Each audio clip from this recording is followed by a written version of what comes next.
también de ello.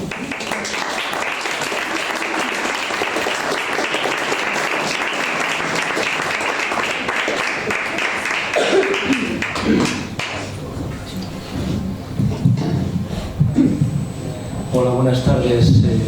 Bueno, hemos visto un maravilloso book trailer creado por el propio factotum del libro, por Gustavo Aliévano, que ya nos asombró con el libro de la cereza el pasado año.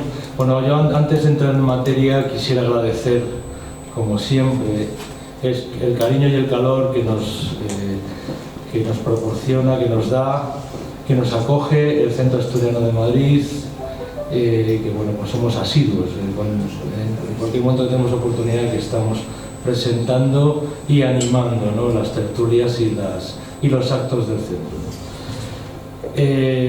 Alberto Santos Editor es un sello que pretende abrir a todos los lectores el mundo fantástico. Es un poco como fue creado.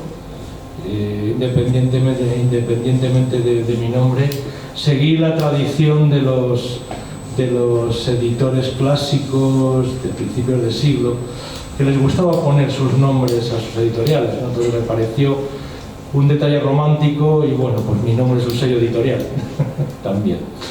Entonces Gustavo entró como una tromba en nuestra editorial, primero con el libro de la cereza, dentro de este mundo de Segel mágico, maravilloso. Luego, al año siguiente, apareció El Bosque del Azul, una reflexión sobre el individuo, sobre la libertad, todo girando en torno a los cuentos infantiles, a las leyendas, a las fábulas, que hemos disfrutado de niños. Pero Gustavo siempre da un paso más allá. Como tenemos aquí el álbum de cromos, efectivamente, ¿no? Segel es un mundo realmente hecho de palabras.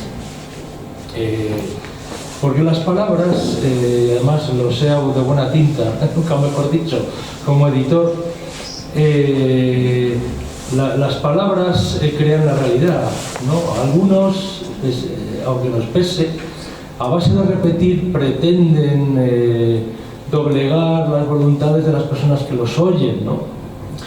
Sin embargo, lo que yo creo, y esa es mi filosofía y mi ilusión, yo creo que las palabras lo que deben representar es bueno, pues un estímulo, un poder, digamos, porque de eso va el libro, del poder de las palabras y del poder de los sellos mágicos que las controlan. Bueno, pues las palabras deberían de servir para mejorar el mundo que nos rodea y que nos mantiene, ¿no? Además, la obra de Gustavo siempre se va a dos ejes fundamentales. Uno de ellos es la familia, el lugar. Puede ser familia natural, puede ser familia de acogida, puede ser la amistad convertida en familia, pero la familia es uno de los puntos centrales en la obra de Gustavo. Y por otra parte está también el elemento importantísimo de la libertad individual. O sea, Gustavo pretende que sus personajes sean felices o a veces tristes, pero sobre todo que sean ellos mismos, sean auténticos, ¿no? Que puedan jugar y puedan buscar los que ellos necesitan, ¿no? Y como antes decía, Gustavo es una persona brillante, tiene un currículum impresionante, no solo como escritor, sino como animador, como guionista, como consultor, está involucrado en proyectos audiovisuales y es un soñador sobre todo. Yo lo resumiría como una persona con un corazón enorme que desde el principio nos ha brindado todo su apoyo y todo su valor y su palabra, ¿no? Para convertir, para aportar algo más, como decía antes, para que sus palabras resuenen y puedan cambiar nuestro mundo también. Bueno, voy a dar la palabra ya a Gustavo, agradecerle su asistencia y bueno, que disfruten del libro y que disfruten de la presentación. Adelante, Gustavo.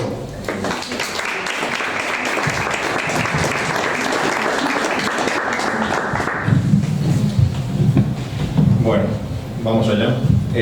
Lo primero, muchas gracias a todos por venir. Muchísimas gracias al Centro Asturiano de Madrid, a la editorial, Alberto Santos, a Carlos García Aranda, que fue nuestro editor, y por supuesto a todo el equipo de la editorial por de nuevo darnos la posibilidad de publicar con nosotros, con nuestro sello. Y bueno, voy a comenzar diciendo o repitiendo, porque necesito hacerlo, que hace un año casi exactamente se publicó y presentamos aquí en esta sala el libro de la cereza, que era la primera novela de la saga Seyel. Y bueno, es un libro de literatura juvenil, del que ahora mismo casi cambia completamente porque pasa a ser un relato más que puede ser entendida dentro del álbum de cromos, que es una obra de mayores dimensiones para un público también que trasciende el público juvenil, yo diría que es joven adulto o adulto ya directamente en algún caso, y cuya intención, o la intención, el motivo por el que escribimos este recopilatorio era para hacer crecer este mundo de Seyel, ¿vale? Y necesito explicar un poco cómo funciona este mundo para que entendáis muchas de las cosas que vamos a hablar hoy. Lo primero es que, como dijo Alberto, es un mundo que está hecho de palabras. Y eso significa que si escribes cualquier cosa en este mundo y tienes un sello, el sello correcto, y sellas ese contrato que acabas de escribir, eso se hace realidad.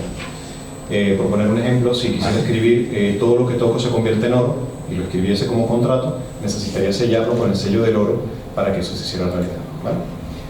Me he saltado todas las diapositivas, el libro de la cereza, esta es cereza, y un sello como ese, el sello del oro, estaría en la nación de los sellos minerales, que se llama Crátero. Y sin embargo, este mundo es bastante más amplio que no solamente este paisaje, porque también hay un reino, que es donde están los sellos vegetales, perdón, los sellos animales, y un país, que es Dardenia, donde están los sellos vegetales, que fue donde empecé a concebir la historia de este universo de Seyel. Y donde vive la protagonista de la primera novela, que se llama Cereza también, y que ella podría escribir cosas como, por ejemplo, un contrato así: sea esta la semilla de un cerezo que florezca una vez al año. Si ella escribe eso y lo sella y arruga la bolita de papel, se convertiría en una semilla. Entonces es un ejemplo de lo que podríamos hacer con un sello vegetal. Sin embargo, yo no me lancé a escribir literatura fantástica para escribir solamente de la peripecia y de la gracia de hacer magia o no hacerlo, sino para contar temas difíciles. Y yo, al escribir el libro de la cereza, básicamente lo que quería hablar, de lo que quería hablar era de la demencia senil, del Alzheimer, del afecto intergeneracional, de la comunicación intergeneracional, concretamente entre abuelos y nietos, y bueno, y también probablemente el valor de las palabras, ¿no?, como tema general. Con lo cual la literatura fantástica, o como yo entiendo la literatura, es dando un rodeo larguísimo para hablar de un tema complejo y hablar de nosotros mismos, o llegar a conocernos nosotros mismos a través de lo que escribimos y de la literatura, pero donde la magia simplemente es una excusa para hacer esa exploración, de elegir un tema, lanzarnos a analizarnos nosotros mismos en el proceso y llegar a alguna conclusión. Con lo cual, una vez acabada la novela, empecé a preguntarme para qué utilizarían los sellos mágicos otros escritores, porque desde su concepción yo quería crear Seyel como un mundo donde pudieran participar otros creadores. Es decir, si yo utilicé el sello de la cereza para hablar del Alzheimer, ¿para qué utilizaría el sello de el cactus otra persona, otro escritor? Y me lancé a la aventura de intentar encontrar esos escritores. Con lo cual se articuló todo lo que es el álbum de cromos como un curso de literatura fantástica que yo iba a dictar, y donde iba a identificar a esos autores que me iban a acompañar en expandir ese mundo y en crear un mundo mucho más complejo que el que yo había podido dar pinceladas en el libro de la cereza. ¿Y cómo articulamos esto? Pues bueno, hubo un proceso de selección en el que los interesados en ese curso escribieron una prueba, luego hubo reuniones grupales, tutorías individuales, empezamos a escribir, reescribimos muchísimo, nos metimos todos de fondo en el mundo de Seyel, a crear personajes, a ver cómo esos personajes empezaban a saltar de relato a relato, y al final terminamos creando una obra coral, que no son solamente una colección de relatos, sino una gran historia contada a través de múltiples personajes, de múltiples plantas y de múltiples sellos.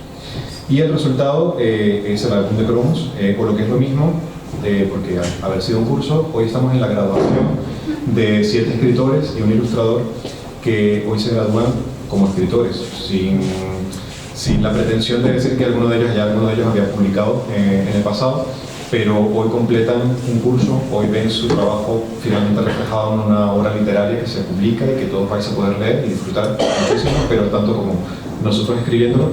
Y creo que lo primero que tenemos que hacer es dar un aplauso a esos escritores que están en primera fila y se...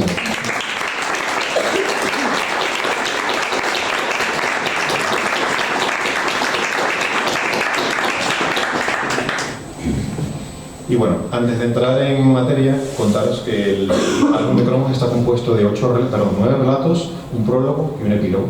Y tengo que empezar hablando del prólogo, y luego se entenderá por qué. Porque bueno, al final lo más importante de escribir y de que estemos hoy aquí es conocer a los escritores. Yo debería hablar lo menos posible, no voy a poder hacerlo, pero lo importante es que conozcamos qué personajes han creado y quiénes somos por el hecho de haber creado esos personajes. Así que voy a hablar brevemente de cada uno de ellos. Al final podremos hacerles preguntas y yo también haré preguntas a cada uno de ellos para fomentar la conversación, ¿vale? Pero bueno, antes, a modo de prólogo, lo que quería era insistir en esta idea de que todas las historias que hemos escrito al final cuentan una única historia, mucho más compleja y mucho más rica. Y esa es la de una académica que se llama la profesora Abril, que es experta en sellos, ella es sigilóloga, ¿vale? Y está intentando reparar una injusticia que cometió su mentor, que se llama Cromos, que era otro académico interesado en recopilar en un álbum todas las estampillas de los sellos vegetales que había en Gardel. Es decir, fue recopilando sellos, no es el álbum de Cromos real, pero bueno, podría serlo. Fue recopilando estampillas de cada uno de los sellos vegetales por si acaso ocurría una desgracia, porque como habéis visto antes, cada estampilla se puede convertir en una semilla. Entonces, él pensando en algún tipo de cataclismo, en un incendio o en algún pirómano, quería tener una estampilla de cada planta para poder recuperarla en el futuro, en caso de que eso, se perdieran sellos, cultivos, etc. Pero que, bueno, como era una persona un poco maniática o peculiar, todos los sellos que no le gustaban, porque eran plantas feas o no le gustaba incluso el dueño de esa planta, decidió dejarlos de lado y los descartó. Y ahora su pupila, que es la profesora Abril, que es por cierto nuestro seudónimo colectivo, está decidida a reparar ese error y a crear un nuevo álbum que decide titular, para fastidiar a su maestro, el álbum de cromos, donde recopila historias de todos esos sellos proscritos que no han tenido cabida en el álbum original de su mentor.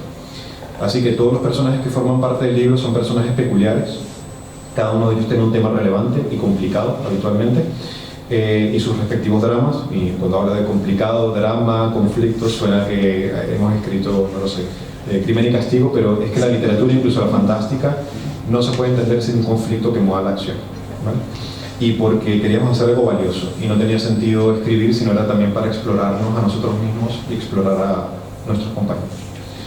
Y bueno, dicho esto, vamos a pasar a un personaje y a una historia muy interesante, que es Bellota de Maite Santa Cecilia, licenciada en Derecho, empresaria, actriz y escritora. Y bueno, Maite va a poder hablarnos ahora un poco de su relato, pero lo primero que tengo que decir es que es un relato que no es casualidad que sea el primero que encontraréis al abrir el libro, porque es absolutamente maravilloso.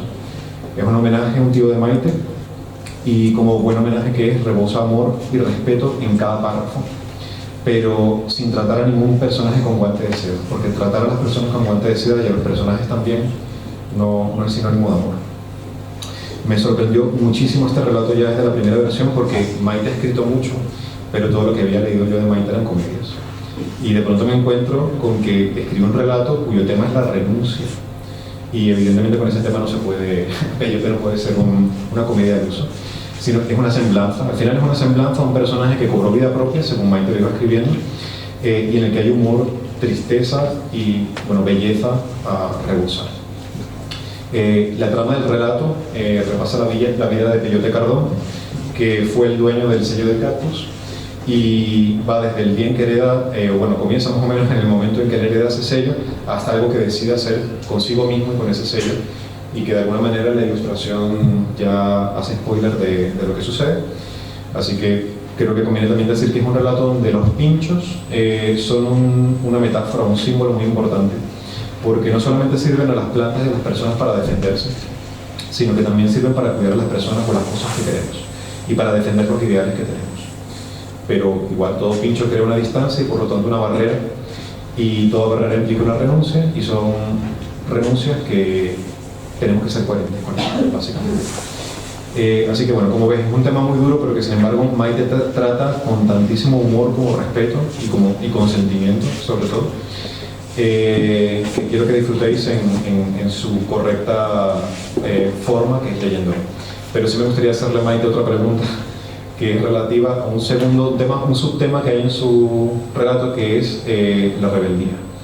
Entonces, me gustaría saber cómo viviste el proceso de limitar tu relato a un mundo fantástico que ya estaba creado, porque ahora no era libertad total, sino era, ya existe un mundo, hay que adaptarse a él, y tuviste un momento de rebeldía que es maravilloso, y me gustaría que, si nos puedes contar cómo fue.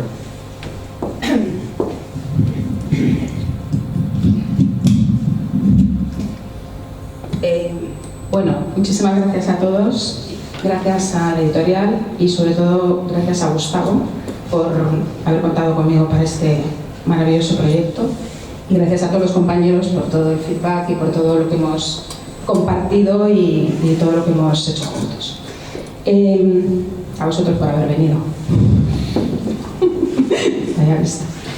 El momento de rebeldía, a ver, todo empezó porque realmente tenía que suscribirme a un mundo que ya estaba creado. Era la primera vez que yo escribía literatura fantástica y tampoco, aunque me había leído el libro de la cereza, todavía era experta en cómo funcionaban los sellos ni cómo funcionaba todo el mundo de fantasía que está creado alrededor de Segel.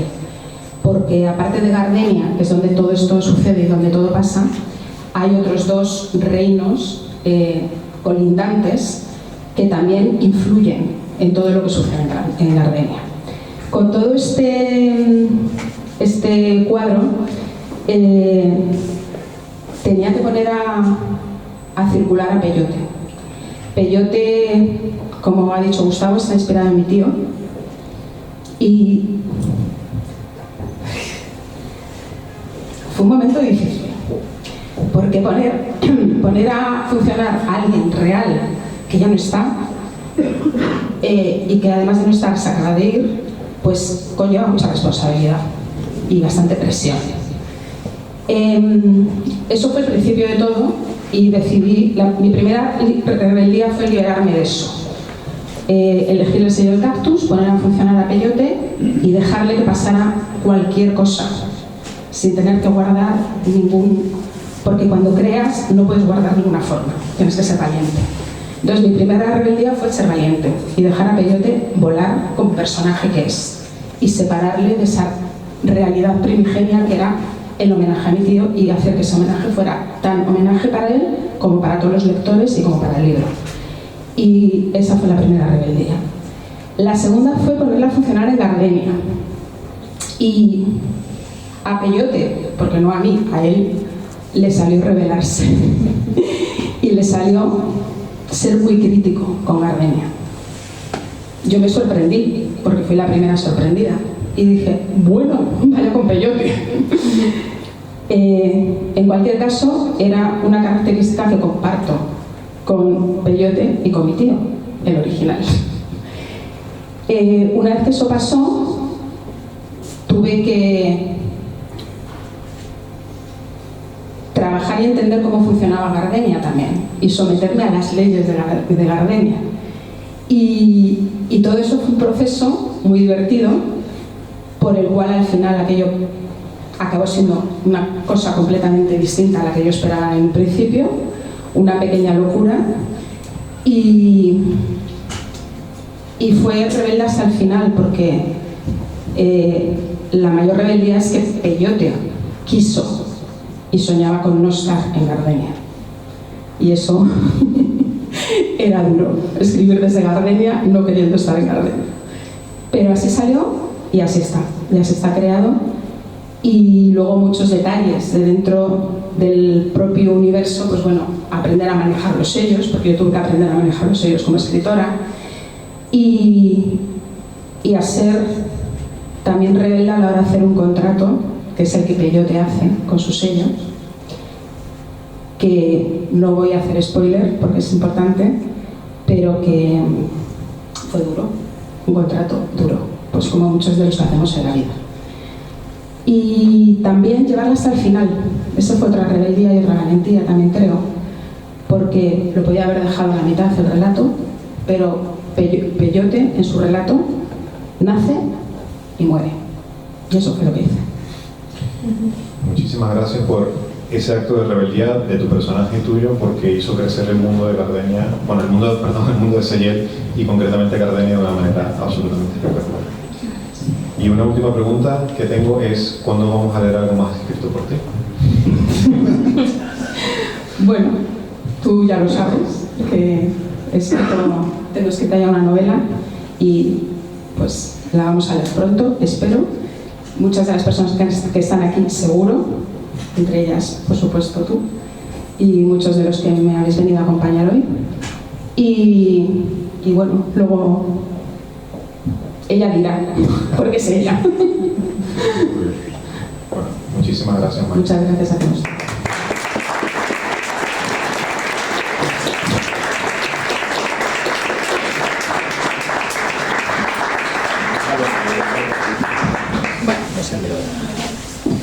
Muy bien. Otro acto de rebeldía. Bueno, vamos a pasar a otro relato en clave de humor y aquí me vais a permitir que lea. O Fortuna y Buenaventura son relatos de Víctor Chávez, que es escritor, ilustrador y diseñador de personajes. Y Víctor creó un personaje tan absolutamente entrañable, divertido y extraordinario que era imposible limitarlo a un solo relato. Así que escribió dos. Y no conforme con eso, todas las ilustraciones que vais a encontrar en el recopilatorio son de él. Hizo un trabajo absolutamente excelente en el que rehizo ilustraciones, por ejemplo, hasta perfeccionarlas. Y además de todo lo que acabo de contar, sus relatos son tragicomedias, así que valen por 4, no por 2. Porque los lectores más avispados van a encontrar que aparte de lo que se cuenta en clave de humor, hay un drama que se está cociendo por debajo en la protagonista. Y por todo esto, y precisamente porque no puede estar hoy aquí, quería pedir un aplauso enorme para Víctor, porque se ha dejado la piel en este proyecto y porque su trabajo y su talento lo han elevado muchísimo.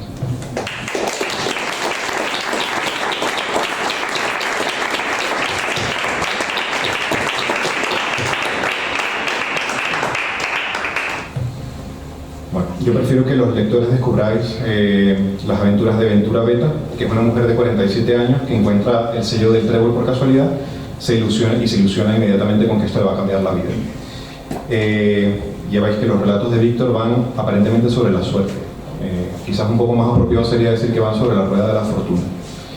Ya sabéis que en la mitología griega, la diosa Fortuna se encarga de mantener el equilibrio y hace girar una rueda que equilibra a los que tienen demasiada buena suerte o los que tienen demasiada mala suerte, y pues eso. Y ella interviene para hacer girar esta rueda y, como digo, restablecer el equilibrio. En estos relatos hay una rueda que es muy diferente, pero que es igual de perversa, que es desear algo, conseguir algo o estar a punto de conseguir algo, anticipar el fracaso, autoboicotearte, fracasar o perder lo que habías conseguido y luego pensar o tener la intuición de pensar que el problema fue haber deseado algo en un primer lugar, cuando realmente el círculo se cierra en el momento en que nos damos cuenta de que estamos condenados a volver a desear lo mismo una y otra vez. Pero bueno, se dice que el dolor es el germen de la comedia y yo os prometo que quizás porque hay tantísimo dolor es que estos relatos hacen reír tanto. Yo no estoy expresando el dolor con mucha alegría, pero son relatos con los que uno se ríe desde la primera palabra hasta la última y que son una auténtica genialidad. Así que el autor no está para añadir algo, pero os pido otro aplauso para él.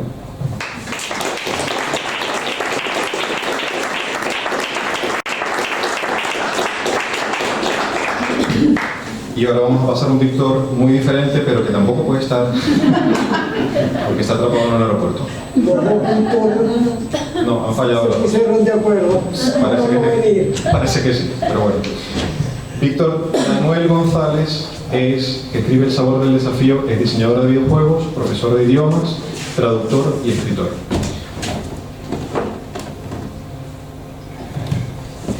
Bueno, y lo primero, Víctor ha disfrutado tantísimo con este proyecto y ha tenido tanto entusiasmo en todo momento y ha sido sobre todo tan agradecido que soy yo ahora quien tiene que darle las gracias, me está escuchando a través de un móvil, porque el optimismo es un bien muy escaso. Y es curioso que su relato al mismo tiempo sea uno bastante pesimista y bastante realista, pero así son las cosas. En las comedias se esconden a veces tragedias y en las tragedias hay esperanza. Ya sabéis que Saramago dijo, los únicos interesados en cambiar el mundo son los pesimistas, porque los optimistas están encantados con lo que hay.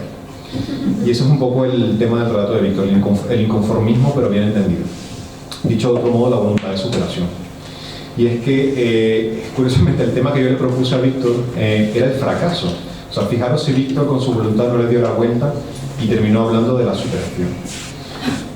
Bueno, su relato va de la vida de Ander Karsikowski, que es un desertor del país, de la nación de los sellos minerales, que compró un sello vegetal para tener la ciudadanía en Gardenia.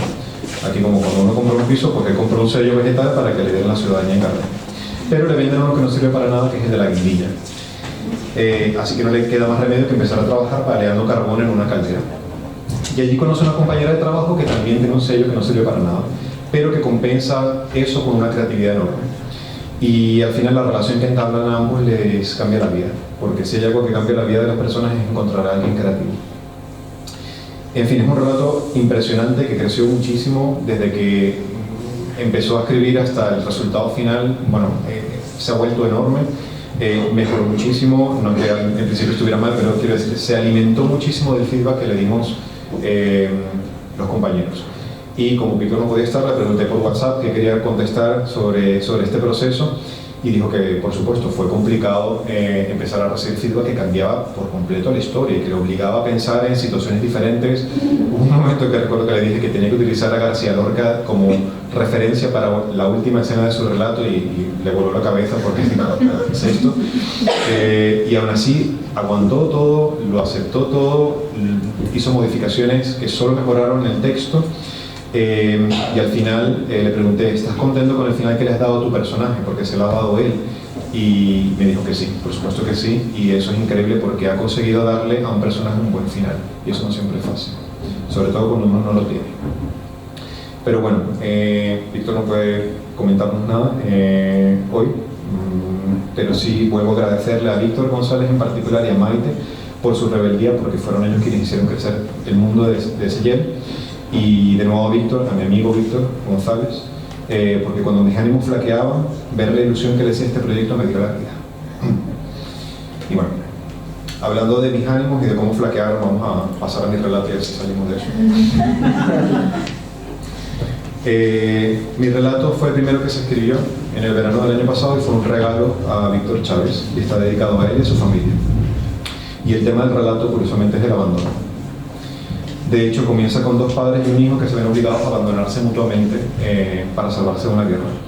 Y en paralelo tenemos al supuesto antagonista, que es un muchacho de familia bien, que acaba de heredar el sello del melón, pero que decide abandonarlo después de escribir y de sellar el único contrato que escribió en su vida. Y estas dos historias se van entretejiendo a lo largo del relato.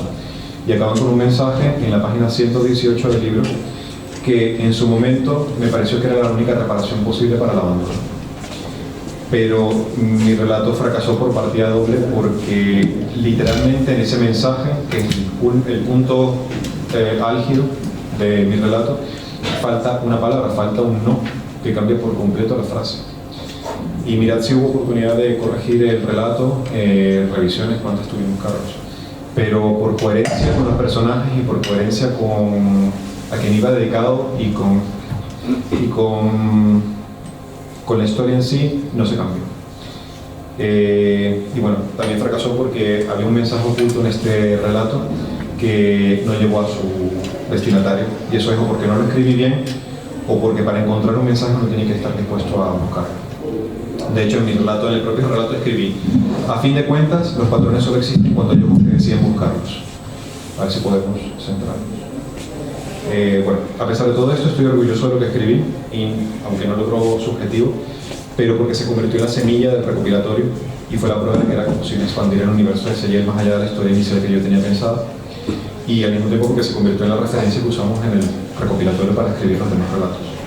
Entonces no me arrepiento ni me arrepentiré de haberlo escrito y tampoco de haberme equivocado, porque todo fracaso es una oportunidad para aprender.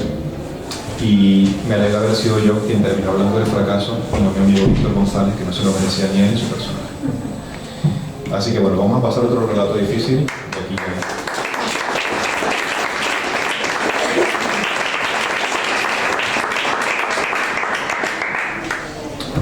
El alma resiliente, de Blanca López Vega, experta en lenguas modernas y sus literaturas, soprano y escritora.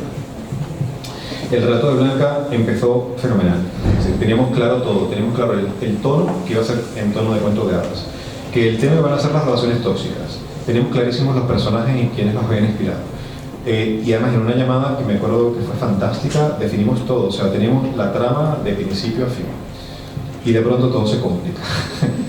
Pero eso solamente es síntoma de que tenemos algo muy interesante entre manos. A tal punto que el alma resiliente se ha convertido en el relato promocional del recopilatorio y está gratis, disponible para todos en la web del recopilatorio. De hecho, cuando llegáis a la página donde está el relato, encontraréis un código QR que os lleva directamente a la página de internet donde podréis leer el relato. Y bueno, la historia va de una chica llamada Ánima, que os sonará a los que habéis leído el libro de la cereza, que ha vivido toda su vida encerrada, hasta que un día conoce al dueño del arconte o el dueño del sello de la cebolla y decide escaparse de este encierro con él, solo para descubrir que tendría que haberle hecho caso a su olfato. Y bueno, hasta aquí todo bien, o sea, pero fue en la escritura cuando el relato empezó a afrontar múltiples retos, porque de pronto nos dimos cuenta de que la trama era súper complicada, de que la narración en primera persona nos impedía que hubiera intriga. O sea, hay una trama con intriga y suspense que si pones el relato en voz en primera persona se hace muy difícil de mantener, ¿no? Nos dimos cuenta de que el tema tampoco eran las relaciones tóxicas, porque aquí tenemos una heroína, o sea, tenemos héroes y villanos clásicos y nos tenemos que fiar del punto de vista de uno de ellos. Y de pronto vimos que el nuevo tema era que teníamos que, bueno, enseñarle a la gente que tiene que aprender a fiarse un poco más del olfato a la hora de detectar estas banderas rojas o red flags en las relaciones, ¿no? Y con todo esto implica que hubo que volver a empezar el relato, con lo cual el reto se hizo todavía más grande, pero Blanca lo superó con nota y ahora tenemos un relato con un tema que es vital para la juventud, no solo eso, disponible para los lectores que más lo necesitan de manera gratuita, con lo cual enhorabuena por haber llegado hasta el final, aunque hayamos llegado con la lengua afuera. Y quería preguntarte qué relación hay, si existe esa relación, entre escribir y sanar una herida.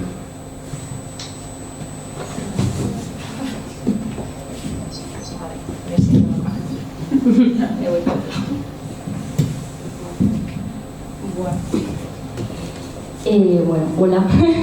En primer lugar, muchísimas gracias, Gustavo, por darme la oportunidad. Muchísimas gracias a los compañeros también por todo el feedback. Muchísimas gracias a todos los que estáis aquí. Ha sido complicado redactar este relato por circunstancias personales, pero y la pregunta es bastante profunda. Como la contestaría al principio de escribir este relato es muy diferente a como la contestaría ahora mismo. Sanar una herida es muy difícil, muy complicado, sobre todo cuando te das cuenta de que hay mucho que sanar. Las relaciones tóxicas no es algo fácil y sobre todo no es fácil las personas que están implicadas en esa relación tóxica. En muchísimas ocasiones nosotros nos fijamos en lo que sería pues las red flags, ¿no? Pero luego cuando tú te encuentras con una herida tienes que ir un poco más allá, tienes que ver que la persona ha llegado a esa herida por algún motivo, algo que le trasciende en su vida. A lo mejor es un trauma de infancia, a lo mejor es que pues, no lo han tratado bien en su familia y eso es donde no todo el mundo podemos llegar. Entonces, más que una sanación, ha sido una exposición de una herida, en mi caso, y por lo cual estoy súper contenta porque además las circunstancias personales que tengo ahora mismo están contribuyendo precisamente a sanar esa herida. Pero para aquellos que pues, os guste el relato o lo queráis leer, los personajes principales son pues Ánima, ¿no? Amonio y el padre de Ánima, que lo conoceréis por el libro de la cereza.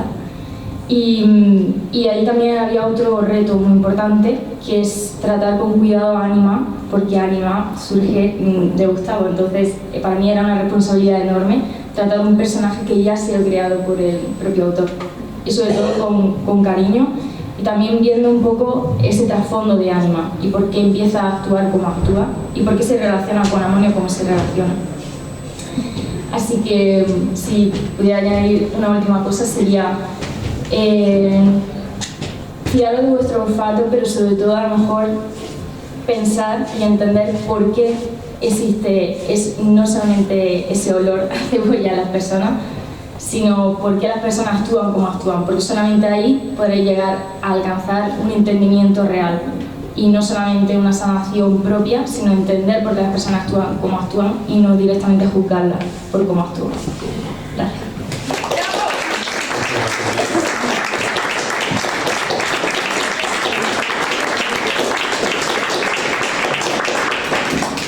Bueno, vamos a pasar a un relato que tuvo un proceso muy diferente de escritura, es El sello del Durian, de Karen Elizabeth Long, que trabaja para el Instituto de Empresa, es traductora y escritora.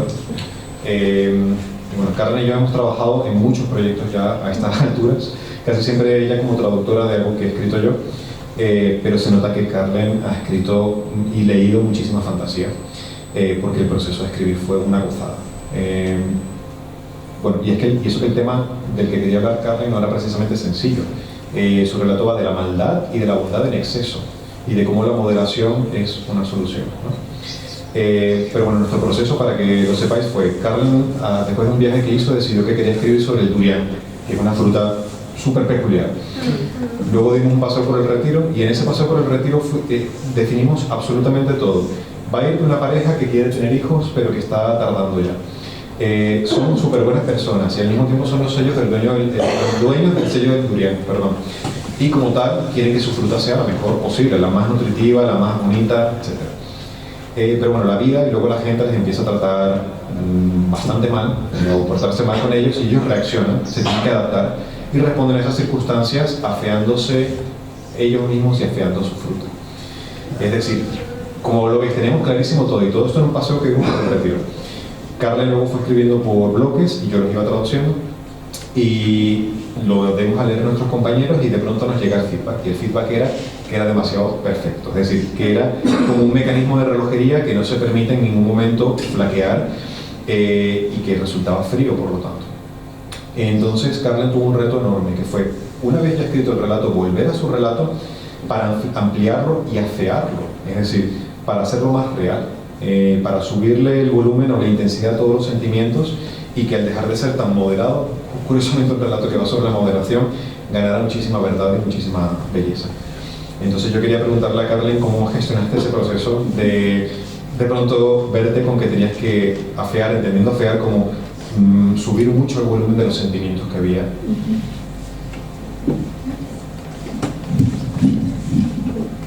Hola, gracias a todos por venir, y también en primer lugar quiero darle las gracias a Gustavo porque lo ha mencionado muy brevemente, pero como notáis no soy española y escribí este relato en inglés, entonces Gustavo ha traducido todo el relato, y como traductora yo creo firmemente que las palabras que vais a leer no son solamente mías ya, o sea, tienen muchísimo que ver con el traductor, que ha hecho un trabajo fenomenal.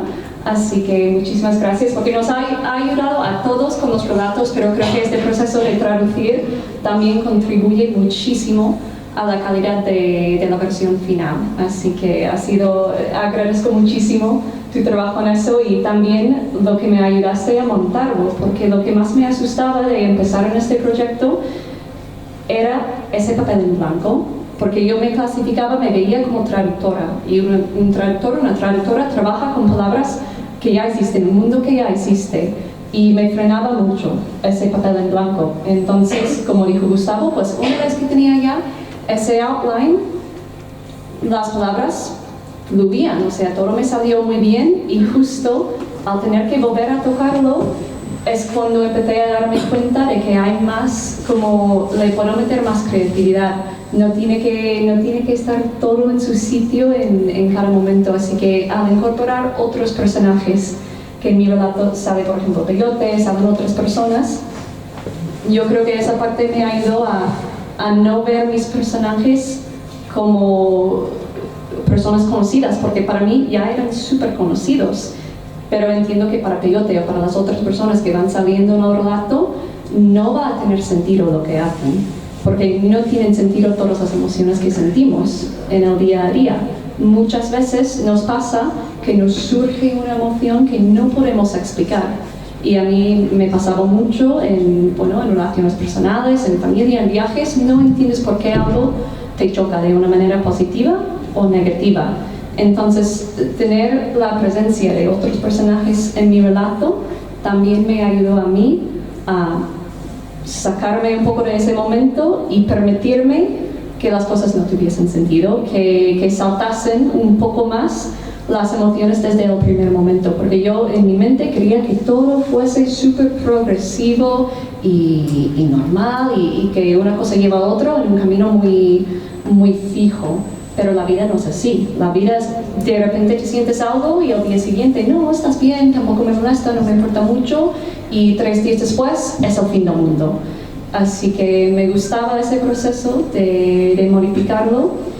Y por último, también es la diferencia entre saber de algo, saber que está pasando algo. En mi relato saben que hay una guerra, por ejemplo, en la otra región, en Alíferol, y lo ven un poco a lo lejos, igual que nosotros vemos en la noticia que están pasando cosas en el otro lado del mundo que nos asustan, nos hacen tristes.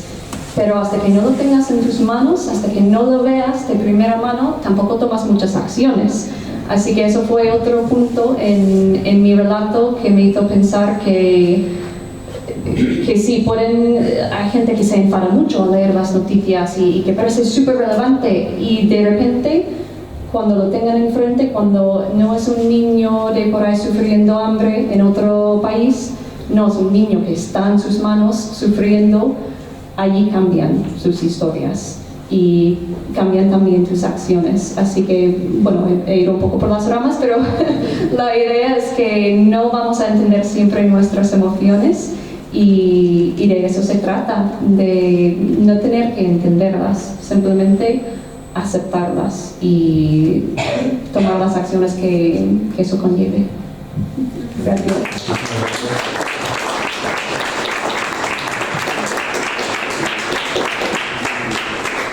Efectivamente quedó al final un relato maravilloso con pasajes de muchísima belleza y sentimiento, y bueno, ya veis que cada relato tuvo un proceso diferente, pero vamos a pasar a uno ahora que definitivamente tuvo el proceso más peculiar de todos, que es Frontispicio, de Francisco Javier Brandali, que es abogado, ensayista, barítono y escritor. Y bueno, lo primero que hay que aclarar, que lo he dicho, lo acabo de decir, pero lo voy a repetir, que es que Javier es un súper abogado, y como tal está súper ocupado. No solo eso, sino que además es cantante lírico y escritor, y tiene un blog lleno de textos que son impresionantes. Así que pronto nos empezó a quedar bastante claro que por falta de tiempo Javier iba a ser uno de los últimos en acabar su relato. Y en consecuencia, como los demás no nos podíamos parar, tomamos una serie de decisiones. Primero, se decidió el tema del relato de Javier, es decir, que iba a ir sobre la frustración de no poder dedicarnos a nuestra vocación. Segundo, que Javier escribiría cuando pudiera. Y entre tanto, que los demás íbamos a empezar a desarrollar su personaje, es decir, su personaje sale en casi todos los relatos como un abogado torpe, negligente, constantemente metiendo la pata, pero a pesar, bueno, es que aunque tiene buenas intenciones, no le gusta su trabajo y se nota. Y de pronto Javier se pone a escribir y nos calla la boca a todos. Y escribe lo siguiente: así estaban las cosas. Todo el mundo parecía tener asumido que el joven abogado Robles, al que solo se le interpelaba por su nombre cuando se pretendía obtener un favor de él, iba por Gardenia como abajo sin cabeza y con la etiqueta de buenazo a modo de collar, llegando incluso, y a causa de su bondad, a ser confundido como tonto por algunos ilustrados que consideraban que la filantropía y la estupidez iban siempre de la mano.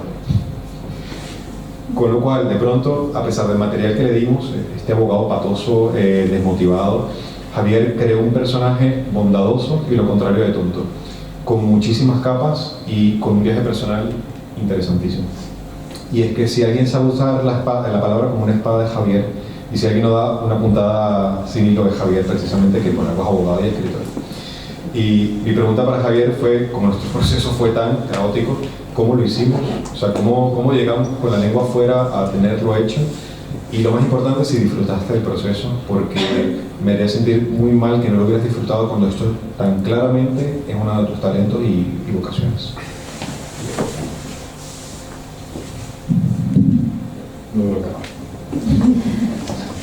Bueno, también muchas gracias a todos por venir, y aunque Carlene ha dicho que te hace un agradecimiento especial a ti porque en su caso además has sido también traductor, yo creo que más traductor que en su caso ha sido de ti.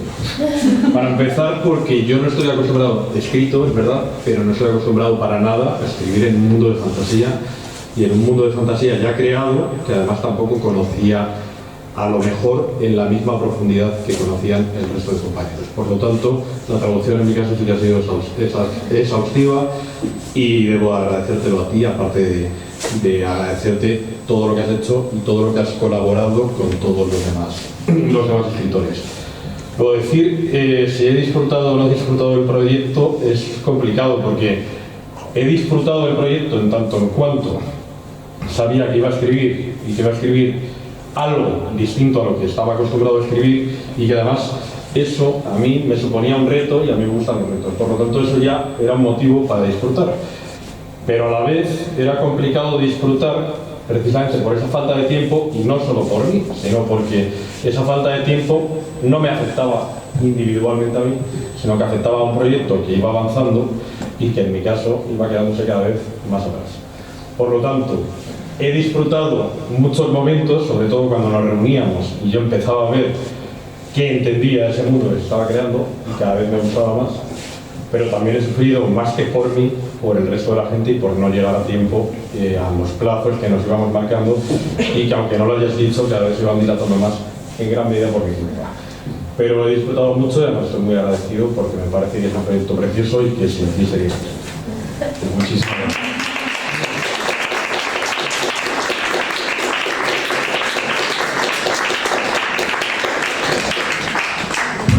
Casi para terminar, vamos a pasar un relato con un tema muy similar y al mismo tiempo muy diferente, que es Origen, de Génesis Llévano, que es directora de orquesta, oboísta, musicóloga y escritora.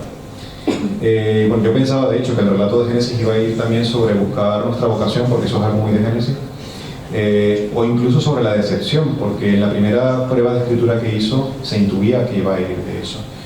Una prueba, por cierto, en la que fui bastante más exigente con ella que con nadie más, porque, bueno, no solo porque es familia, evidentemente es mi hermana y estoy en contra del nepotismo, aunque sea literal, sino porque querer incondicionalmente a alguien permite exigir y que te exijan sin que nadie se rompa por ello.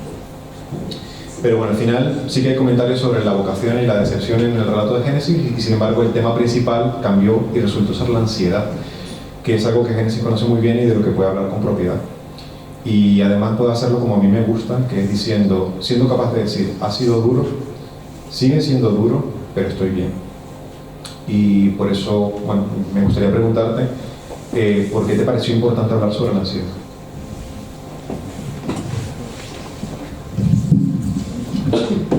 Hola a todos, muchas gracias de nuevo por estar aquí. Gracias a Gustavo, no quiero repetir lo que ya todos mis compañeros han dicho, pero sin él obviamente nada de esto podría ser real hoy, y nunca me imaginé que un día yo podría también estar en este lado como escritora, porque es algo que me es muy ajeno y que yo siempre he respetado por toda mi vida, porque justamente mi hermano es uno de los mejores escritores del mundo.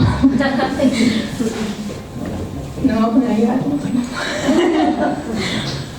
para mí fue importante hablar de la ansiedad, y fue una temática que vino realmente naturalmente para mí, porque me ha acompañado desde que nací. Y me parecía importante porque siento que es una temática que muchas veces se habla con mucha ligereza, que todos alguna vez en nuestra vida hemos dicho, ay, me da mucha ansiedad algo, cuando en realidad no es eso. Y para mí también fue quizás un poco como para Blanca o incluso Maite, una especie de terapia fuera de la terapia, sin yo quererlo y sin yo saberlo y sin hacerlo a propósito. Y básicamente justo hoy sentada aquí me doy cuenta de que mi personaje y yo, aparte de ser la misma persona, y es bastante evidente, estamos en el mismo punto de nuestras vidas.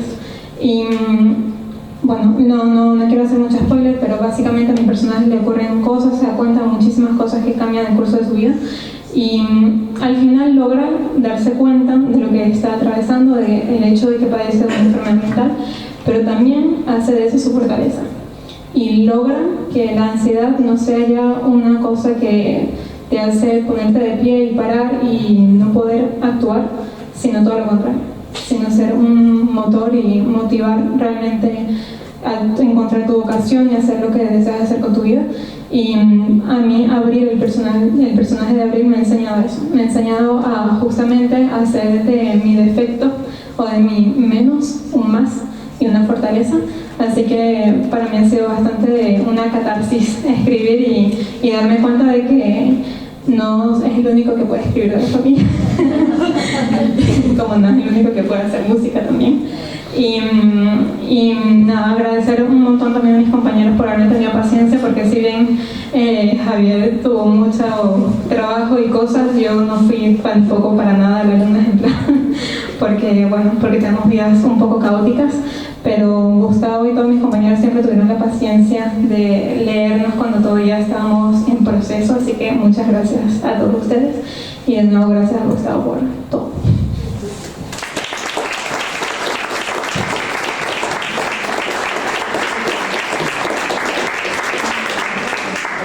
Para cerrar un poco el relato de Génesis, yo debo decir que la forma de escribir de Génesis me recuerda mucho y su relato al libro de la cereza, probablemente el que está más alineado con el tono del libro, y eso me maravilla, o sea, que su forma de escribir sea parecida a la mía, porque ni nos hemos criado juntos, ni hemos vivido juntos, así que o es la genética, o es que ambos fuimos receptores del mismo amor incondicional, o que ambos nos hemos influenciado mutuamente, porque yo lo mejor que he escrito en mi vida ha sido o dedicada a ella o teniéndola a ella en mente.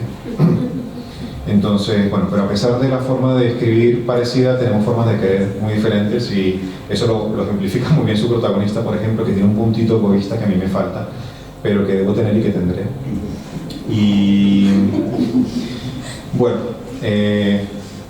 sí, sobre todo porque creer de la forma en que creo esta hora no me ha servido para nada. Por eso me toca con ella precisamente dejar de ser maestro y convertirme en un alumno, y eso es algo que de hecho intenté poner en práctica cuando escribimos el epílogo, en el que rescato el personaje creado por Génesis y que es nuestro seudónimo colectivo, porque el epílogo está en boca de la profesora Abril. Y con esto cerramos, pero quiero hablaros de qué os vais a encontrar cuando lleguéis al final del libro. Bueno, tras haber recopilado las historias de los sellos que su mentor había dejado de lado, la profesora Abril reflexiona en el epílogo sobre lo que aprendió en el proceso y escribe ese epílogo que cumple una triple función. Primero, porque es el momento en que todos los personajes por fin interactúan de una u otra manera. Segundo, porque es un premio el epílogo para todos los lectores que lleguéis hasta el final, porque allí veréis las historias de nuevo entrelazándose y sobre gusto y ritmo. Y tercero, porque el epílogo intenta hacer la conclusión de por qué hicimos algo tan surrealista como lo que hemos hecho. Es decir, nos juntamos para escribir sobre temas muy complicados a través de personajes y de un mundo de fantasía. ¿Por qué hicimos esto? Y sobre todo, ¿quiénes son los personajes que creamos y quiénes somos nosotros por haberlos creado? Y llegamos a una serie de conclusiones, pero empezaré por la conclusión negativa, es decir, por lo que no somos. No somos nuestros miedos ni nuestras angustias. De hecho, si nos dejamos comer por la ansiedad, no somos nada. No somos nuestra vocación, porque no todos tenemos una, o la suerte de poder dedicarnos a ella. No somos nuestra bondad ni nuestra maldad, porque estas pueden ser relativas, y la moderación, sin embargo, nunca es relativa. No somos nuestras malas experiencias, sino lo que queda de ellas, o una víctima o un superviviente. No somos nuestros fracasos ni nuestros abandonos, y menos mal. No somos tampoco nuestros triunfos, pero el esfuerzo y la ilusión que ponemos siempre queda. No somos solo nuestra buena o mala suerte, porque eso nos quitaría toda la responsabilidad y el control sobre nuestra propia vida. Y no somos nuestras renuncias ni nuestras indulgencias, pero la coherencia sí que es importante. Entonces llegamos a la siguiente conclusión y escribimos: ¿qué somos? La conclusión a la que llegué es que somos historias, absurdas algunas, morales o no, interesantes o mundanas, épicas, domésticas, bellas las que menos y tragicómicas todas, pero merecedoras de ser contadas. Muchas gracias a todos por venir, a mi equipo, por el trabajo que habéis hecho, por vuestro talento, y de nuevo un aplauso para vosotros.